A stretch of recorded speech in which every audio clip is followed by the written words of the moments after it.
बोलिए श्री आशुतोष महाराज की जय, सच्चे दरबार की जय। भगवत प्रेमियों, सभी के हृदय में बसे हुए शुद्ध परमात्मा को शुद्ध हृदय से नमस्कार नमस्कार नमस्कार। सभी के हृदय में बसे हुए शुद्ध परमात्मा को शुद्ध हृदय से नमस्कार नमस्कार नमस्कार।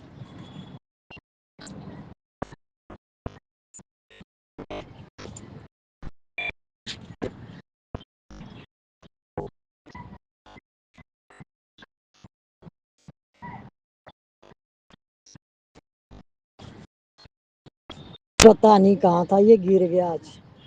करने की आदत बना ले, विचार बदलते रहने से स्वभाव वैसा ही बन जाता है। सांसारिक व्यवहार में जैसी आदत होगी वैसी आदत पारमार्थिक मार्ग में भी काम करेगी। ये समझ में आई सत्संग की वाणी?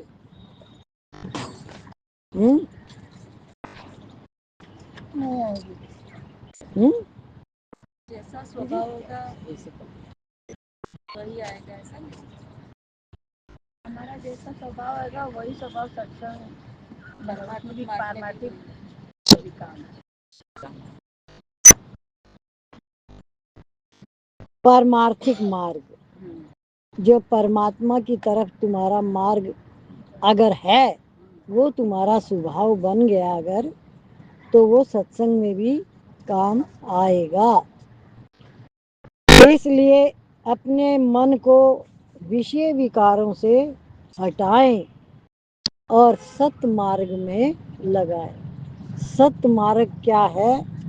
परमात्मा जहाँ दिखाई देता है, सुनाई देता है, सब कुछ परमात्मा है। तो वो सत्य का बोध जब ही होगा जब भीतर की सारी सफाई हो जाएगी। सफाई मतलब काम, क्रोध, लोभ, मोह, अहंकार, राग, द्वेष, इच्छा, कामना, ये सब क्या है? संसार की संसार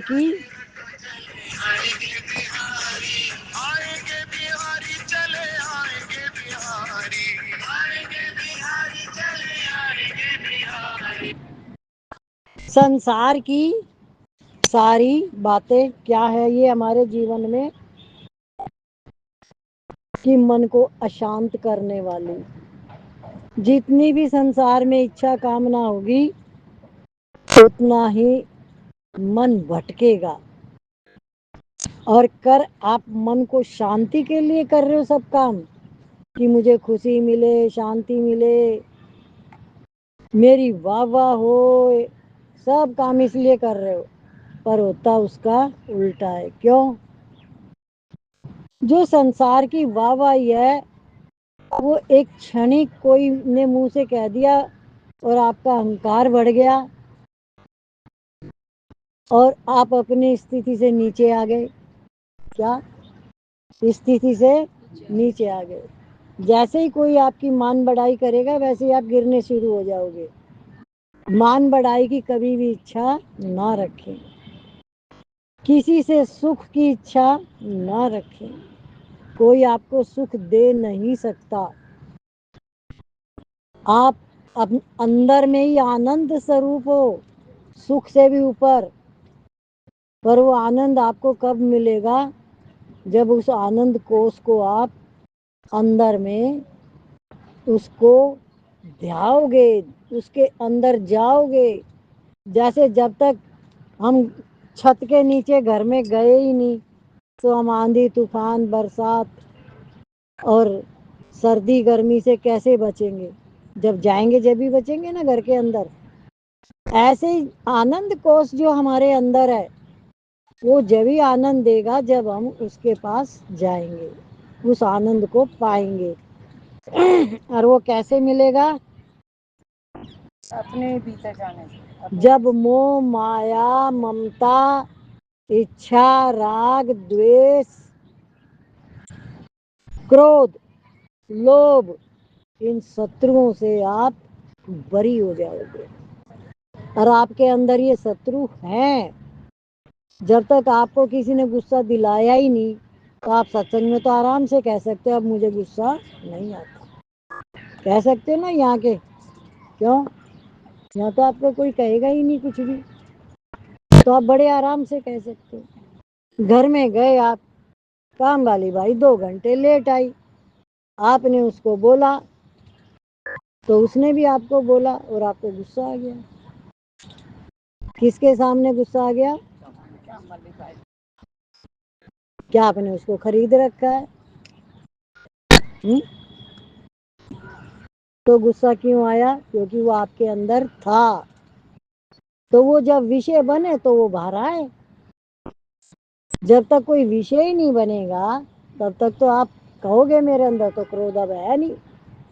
और लोभ की भी यही बात आएगी कि मैं अब मेरे अंदर अब लोभ नहीं रहा, पर ऐसी कोई परिस्थिति आपके पास आई नहीं है कि आपको लोभ का पता चले। प्रकृति का क्या है, जब प्रकृति सुलभ होती है तो मनुष्य को कुछ पता नहीं होता, वो अंधेरे में ही रहता है। और जब प्रकृति कुछ करती है तब उसे होश तो आता है, पर वो दुख दूसरे पे डाल देता है। कहता उसकी वजह से हुआ, उसकी वजह से हुआ, उसने ऐसा किया, उसने ऐसा। अभी एक ने ऐसा वैसा किया तो सारे जने दुख को क्यों झेल रहे हैं भाई? क्यों? अब बताओ क्यों? सब उससे जुड़े हुए हैं इसलिए उसको झेलते हैं। सब उससे जुड़े हुए, माना सबका प्रारब्ध लेन देन जुड़ा, वो प्रारब्ध अपनी भोग रहा है। मनुष्य जब भी अपनी प्रारब्ध को समझ जाएगा तो उसको दुख कभी भी नहीं होगा। प्रारब्ध अपना काम करके निकल जाती है तो दुख सुख को पकड़ोगे नहीं तो दुख सुख रहेगा भी नहीं। प्रारब्ध अपना काम करती रहती है, निकलती रहती है। आप अच्छे कार्य में लगे रहो, भगवान में लगे रहो, सत्संग में लगे रहो, शरीर से सेवा सिमरन साधना सब करते रहो, तो वो प्रारब्ध चलती रहेगी, निकलती रहेगी। आपको भासेगा नहीं दुख सुख। दुख सुख तो आएगा पर वो आपको महसूस नहीं होने देगा, क्योंकि उसमें से आप निकल जाओगे कि ये मेरा विषय नहीं है। किसका विषय है? जिसका है वो जाने। आजकल सभी कहते हैं ना, आपने कभी देखा है बच्चों की बातें सुनी है आजकल? उनसे कोई भी बात कहोगे ना कि ये काम तो ऐसे था, ऐसे क्यों किया, बोले वो तो उसकी प्रॉब्लम है, वो सोचेगा, मैं क्यों सोचूं। पहले तो हम सोचते थे, अब क्या? वो उसकी प्रॉब्लम है, वो सोचे प्रॉब्लम है उसकी। हम अपनी बात कहेंगे तो ये तो आपकी प्रॉब्लम है। क्या आप बच्चों को कह सकते हो ये तेरी प्रॉब्लम है? कहा है आज तक? क्यों? हमें बोलते थे, है? वो हमें बोलते हैं। हमने कहा क्या उनको? क्यों? क्यों नहीं कहा? क्योंकि हमारा मुंह है वहां पे, हमारी इच्छा जुड़ी हुई, हमारा भय है वहां पे। हमारा स्वार्थ। कब तक मरोगे? सामने वाला जब कोई बात बोलता है उससे आप कैच कर जाओ कि अब मुझे क्या निर्णय लेना चाहिए। नहीं तो इससे भी ज्यादा और आगे चलाएंगे तुमको, चलना है उससे भी आगे, चलना आगे। और तो फिर रुको और अपने विषय में सोचो कि जब मेरी प्रॉब्लम बताई गई है कि ये मेरी प्रॉब्लम है, तो उसकी प्रॉब्लम को मैं अपनी क्यों मान रहा हूँ? है? पर हमें तो आदत पड़ी हुई है अपने सर पे बोझ ढोने की, तो वो कब उतरेगा बोझ? जब हम अंदर से अपने मन को वहां से हटा देंगे। और जब हट जाएगा, बच्चा भी आपका सही रहेगा, आप भी सही रहोगे, घर भी सही रहेगा, सब कुछ सिस्टम सही चलेगा। क्योंकि गलत तो आप ही थे। गलती जिसकी है वो ही सुधार करे। दूसरे के ऊपर न डाले। आजकल तो दीदी साल के बच्चों को भी नॉलेज हो गई। ऐसे आया, मैं रात को रोटी खा रहे हैं तो मैं बोली, जब नानू प्लेट रोटी थे आप प्लेट में डाल के, नानी आज तो मैं दिन भर से बहुत थका हूँ, मैं नहीं दे सकूंगा। देखो 3 साल का, मैं बोली उसका दिमाग क्यों भगवान ने, देखो। अब नानी को कुछ समझ आ गई। समझ आ गई। अभी तो द्वैता क्या, बेटे भी नहीं है तो द्वैता तो दूर की चीज है। देखो उसने आपको ना एक टॉपिक दिया समझने के लिए कि आप हट जाओ, नानू को रोटी आपको ही खिलानी है। हम तो कोई नहीं है। मेरी प्रॉब्लम नहीं है। सही में अभी बोला तो मैं बोली मेरी प्रॉब्लम नहीं है, किसी में वही नहीं रखने का, मन ही नहीं रखने का। जब इतनी दिमाग में बोली, पहले अपने लोगों को कुछ नहीं पता, आजकल अपने आप ही आंसर देखो, मैं तो ये सोच के ताजुब हो गई। अभी तो ताज्जुब बाकी है। तो बाकी है, उसका बुद्धि का मसला है। जो आप लोगों को अपने अनुभव बताता है ना, उससे शिक्षा लेनी चाहिए, और आप उसको हंस के मजाक में उड़ाते हो।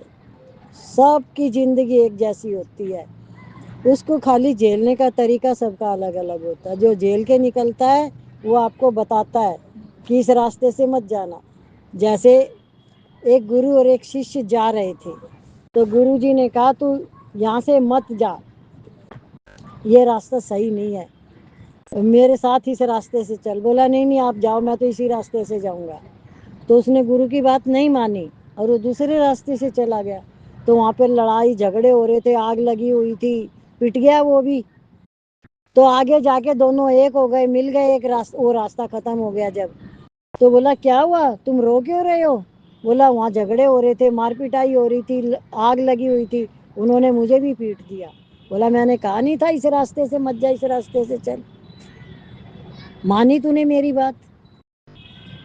तो जब कोई बात नहीं मानता, वो अनुभव होते हैं जो कोई बताता है। जितने आपके अंदर प्योरिटी होती जाएंगी, आपके अंदर अपने आप से वाणी निकलेगी, ये कर ये मत कर। और उसको कौन मानता है कौन नहीं मानता वो उसकी बात है। वही मानेगा जिसका भला होना है, जो वो नहीं होना है वो नहीं मानेगा, वो अपनी चला लेगा सत्संग में आने के बाद भी।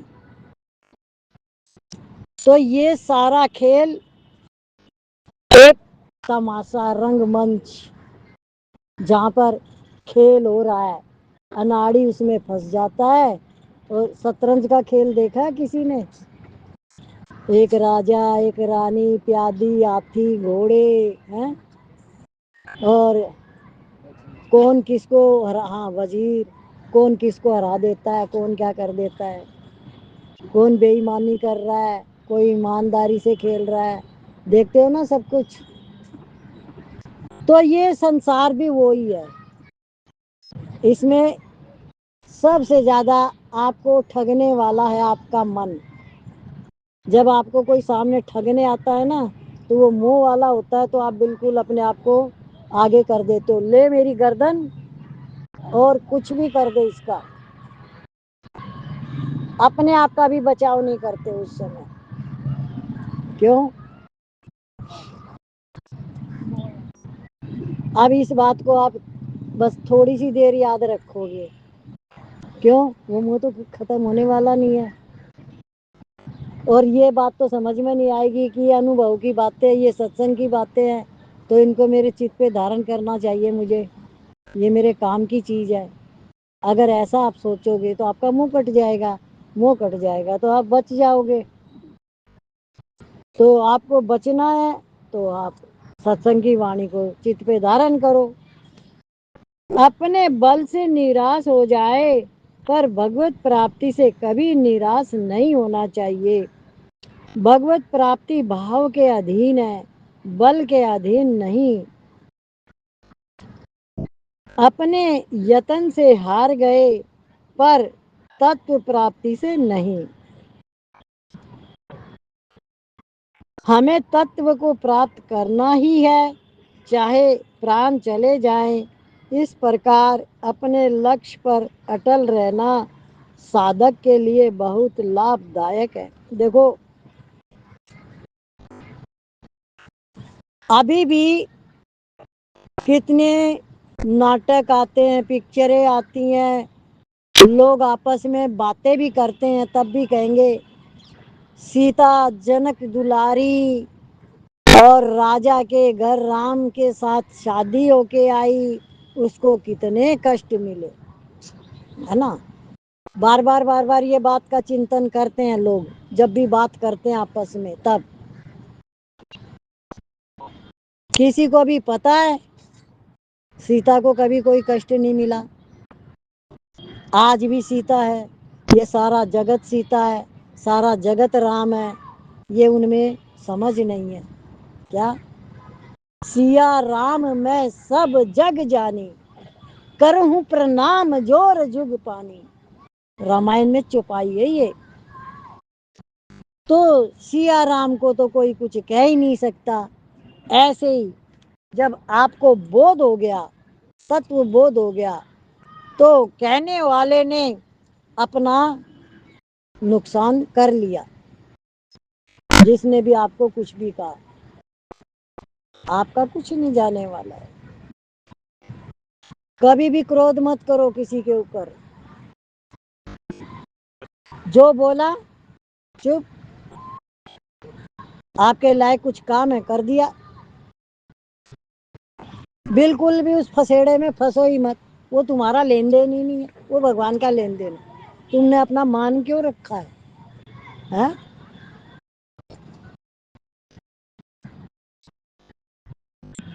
जब तक इस शरीर में प्राण है, जब तक मैं फिर क्या है? फिर वो लोग अपनी चलाएंगे कि नहीं चलाएंगे? है? तो आज ही आप इस्तीफा दो, कह दे भाई आज से ही चला लो तुम अपनी।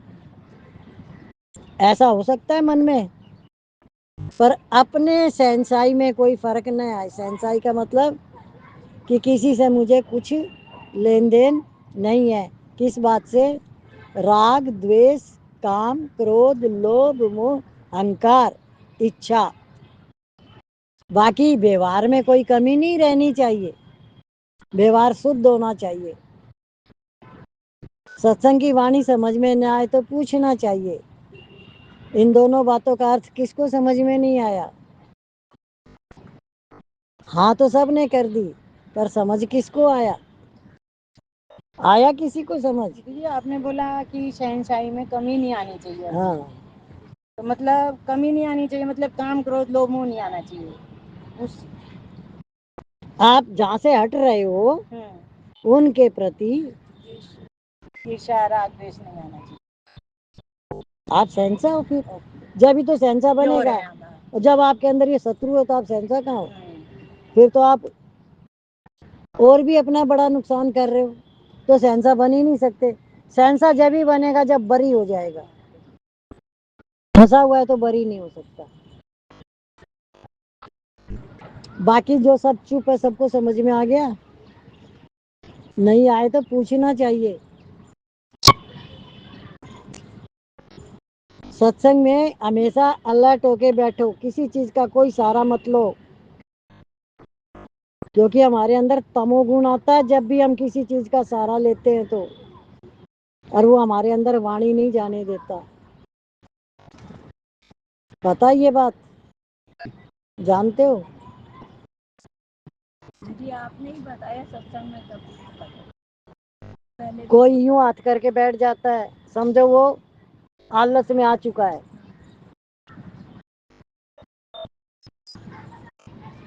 आलस वाले को कैसे सत्संग समझ में आएगा?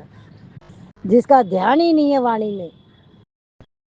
ध्यान जब जाएगा जब वो अपने शरीर को पूरा तैयार रखेगा, सीधा साधना की तरह।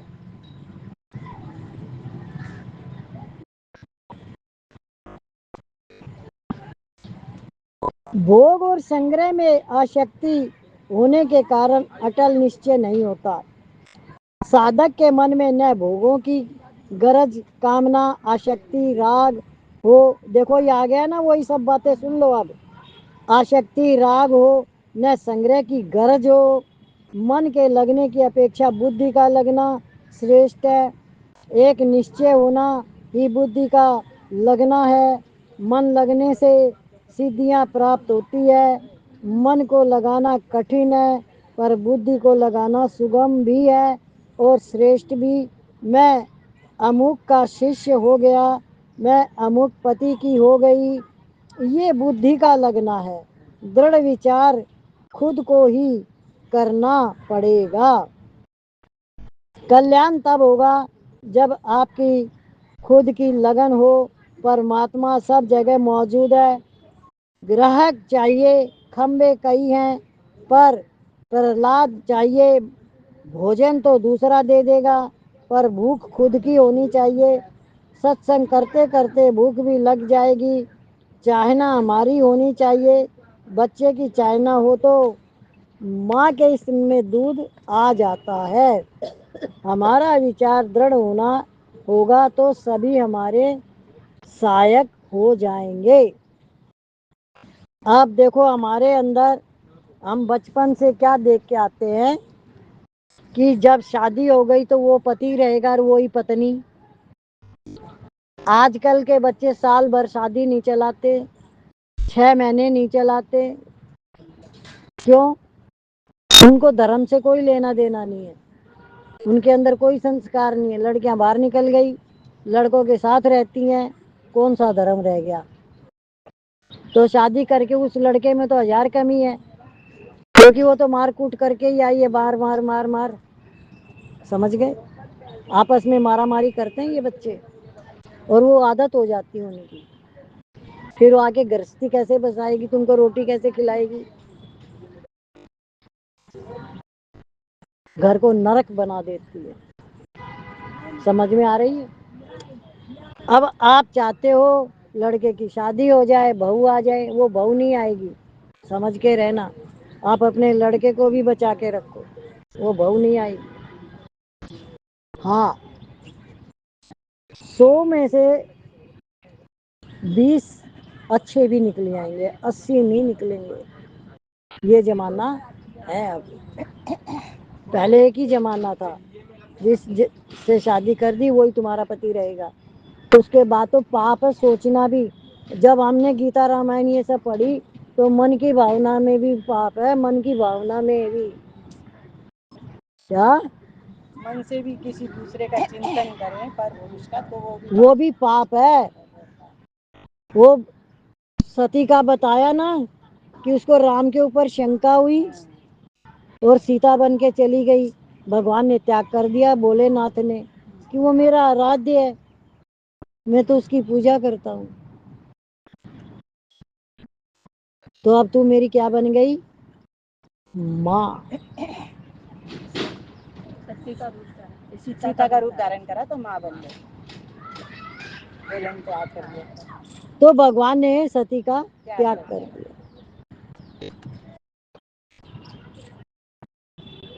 हुआ तो कुछ भी नहीं, लेकिन फिर भी। तो ये हमें सत्संग में आने के बाद मन की बातें पता चली कि मन को भी पवित्र रखना है। ऐसे दृश्य मत देखो, अगर आपके मन को विचलित करते हैं तो। ऐसी जगह मत जाओ जहाँ चंचलापन होता है, तो नहीं गए तो रिश्तेदार क्या कहेंगे? आपको अपनी चिंता है कि उनकी चिंता है? हाँ? हर वक्त अपनी चिंता करने दीजिए, अपने को सुलभ रखना है। अगर मैं ठीक हूँ तो ही सब कुछ ठीक है, अगर मैं ठीक नहीं हूँ तो कुछ भी ठीक नहीं है। होता है दीदी, अपने सिर में दर्द हो तो कुछ भी अच्छा नहीं लगता है, अपने पर ही चलती है बात। अपना आपा ठीक है तो सब ठीक है। कोई किसी को कुछ नहीं कहता, ये हमारा मन है भागने वाला, कभी कहीं भगा के ले जाता है, कभी कहीं भगा के ले जाता है। अगर आपको रुकना आ गया, समझ आ गई, स्थिरता आ गई मन में, तो बुद्धि से जुड़ेगा, निर्णय सही लेगा। तो इसके लिए आपको निरंतर प्रयास करना है। किस चीज का? सत्य के साथ रहने का, कि मैं सत्य के ही साथ रहूं। मैं शुद्ध आत्मा हूँ, मैं शुद्ध आत्मा हूँ, और ये रियल सच है, इसमें कोई झूठ नहीं है। हमारा विचार दृढ़ होगा तो सभी हमारे सहायक हो जाएंगे। हमारा विवेक हरदम जागृत रहना चाहिए।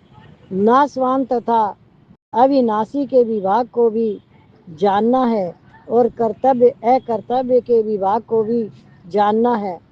अनुकूलता प्रतिकूलता कल्याण के लिए आती है, सुख दुख भोगने के लिए नहीं। जैसे आप अपना दुख दूर करने के लिए पैसे खर्च करते हैं, ऐसे ही दूसरों का दुख दूर करने के लिए भी खर्च करें, तभी आपको पैसे रखने का हक है। अपने को शुद्ध अच्छा बनाना चाहिए। अपने को शुद्ध बनाए तो लोक परलोक सब ठीक हो जाएंगे। माम का और पांडवा यह भेद ही नाश करने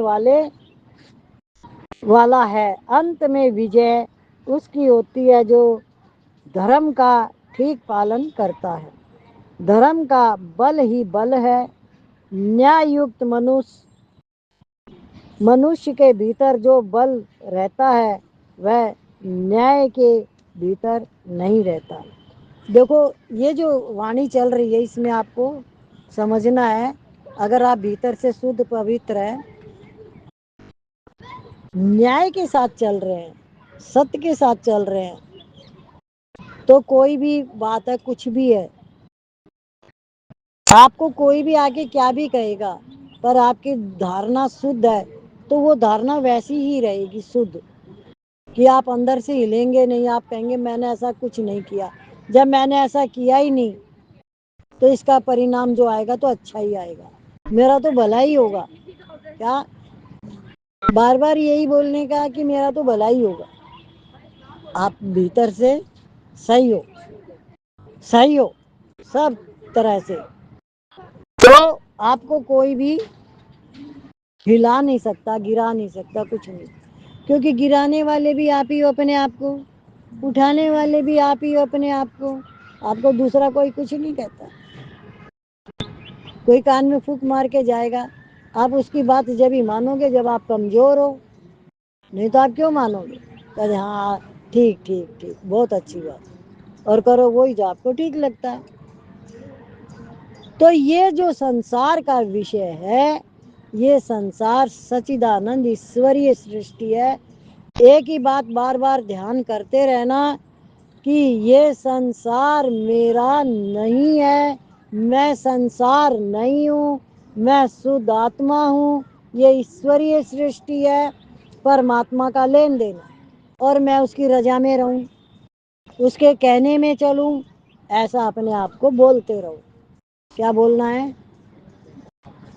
भगवान के साथ जुड़े रहो हर वक्त, और काम जो करना है करते रहो अपने, पर मन के अंदर भाव ये रखो कि मैं किसका हूँ? भगवान का। ओहो, 28 हो गई।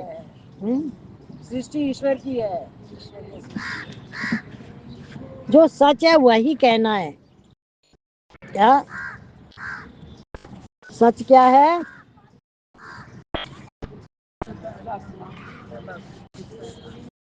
सब ताली भी बजाओ, भजन भी बोलो। ये अवसर फिर नहीं मिलने का, सत्संग करो सत्संग करो।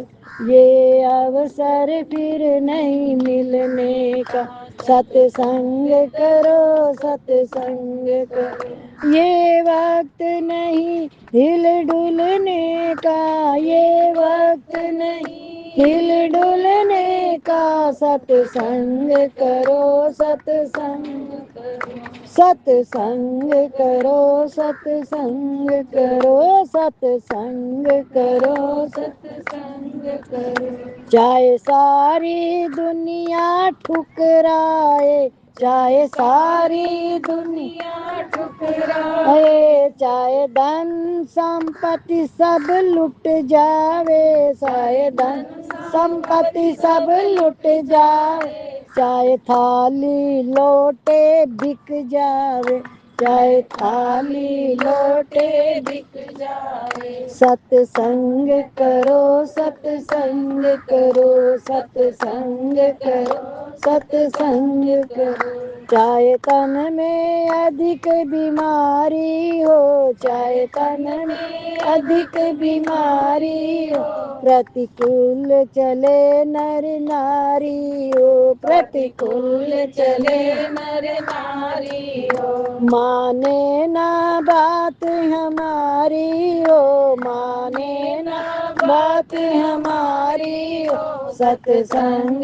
करो, सत्संग करो, सत्संग करो, सत्संग करो। अपमान अचानक हो जावे, अपमान अचानक हो जावे, निज साथी सभी बिछुड़ जावे, निज साथी सभी बिछुड़ जावे, चाहे नित्य नई आफत आवे, चाहे नित्य नई आफत आवे, सत्संग करो, सत्संग करो, सत्संग करो, सत्संग करो। व्यवहार सीखना है जिसको, व्यवहार सीखना है जिसको, व्यापार सीखना है जिसको, व्यापार सीखना है जिसको, भव पार उतरना है जिसको, भव पार उतरना है जिसको, सत्संग करो, सत्संग करो, सत्संग करो, सत्संग करो, सत्संग करो, सत्संग करो, सत्संग करो, सत्संग करो, सत्संग करो, सत्संग करो। बोलिए श्री आशुतोष महाराज की, सच्चे दरबार की जय।